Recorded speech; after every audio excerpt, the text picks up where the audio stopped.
argued something in chambers, Your Honor. I was just going to ask whether the court has made a ruling on Exhibit 1002. And what's 1002? Can you refresh the court's recollection? Yeah, please. I believe it was yesterday, defense counsel shared with us a short video from a time frame yes. when Officer Potter and Officer Fricke were at the Brooklyn Center Police Department. Need I say more? Yeah, I remember. I did review that video, and I'm not going to allow it. She can testify as to what her interaction with Officer Potter was, and I'm doing that because it really isn't relevant to the issues in this case.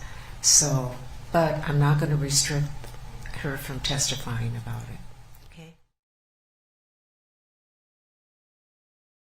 Do you have an opinion as to her reputation in the community for being law-abiding? Yeah. What's your opinion? That she is law-abiding.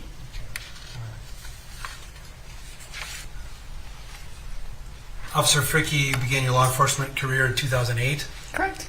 and you remained with Brooklyn Center through April of 2021. Through May of 2021. May. Yes. Okay. And you were contacted by the defense to provide a statement on November 8th of this year? Yes. Okay. And you've talked to the defendant herself on the phone after this incident multiple times, correct? I wouldn't say multiple.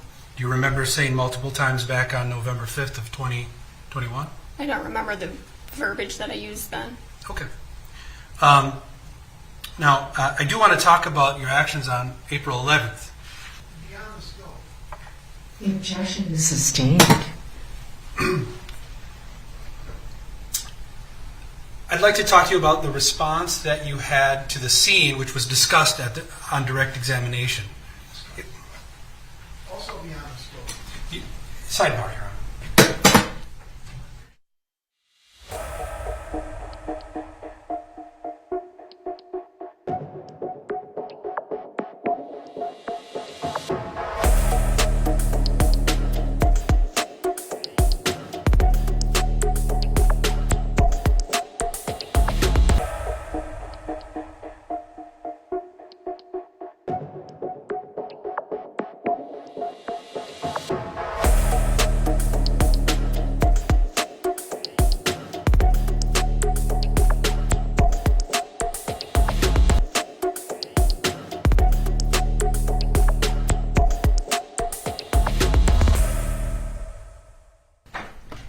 The objection is still sustained.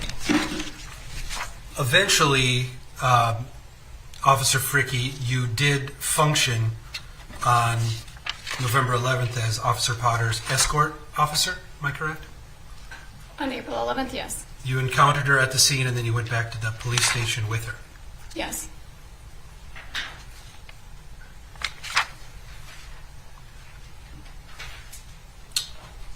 You arrived with her at the same time? Yes. Do you recall when you walked into the police station, Officer Potter walking away from you? Yes, she's walking in front of me. And then she entered a conference room and closed the door. I don't recall if she closed the door before I got in there behind her. Sure, but you were actually only outside of her presence for several seconds and then you entered the room, correct? I don't recall the sequence. Okay. How long did you leave her alone as her escort officer on November 11th? I wouldn't say I left her alone. Okay, so she was just on the other side of the doorway and you walked in just as you entered the police station, correct? The room that she went into, the entire front of the room is glass. So if I was on the outside of that room, I would have still been able to see her. Yeah. In other words, she wasn't in the room alone for a long period of time prior to you encountering her, correct? Correct. All right. And when you encountered her, you asked if you could sit with her, and she said no. I don't recall specifically. Do you recall when she asked you to take your body-worn camera off? I recall a similar conversation. Okay, and you did, at her request, take your body-worn camera off, correct? I removed it from my clip and placed it on a table. And then she did not want you to be her escort officer anymore, is that correct? That's correct. Okay. And you stopped being her escort officer. Someone else was assigned to that role? Somebody else assisted me in that role, yes.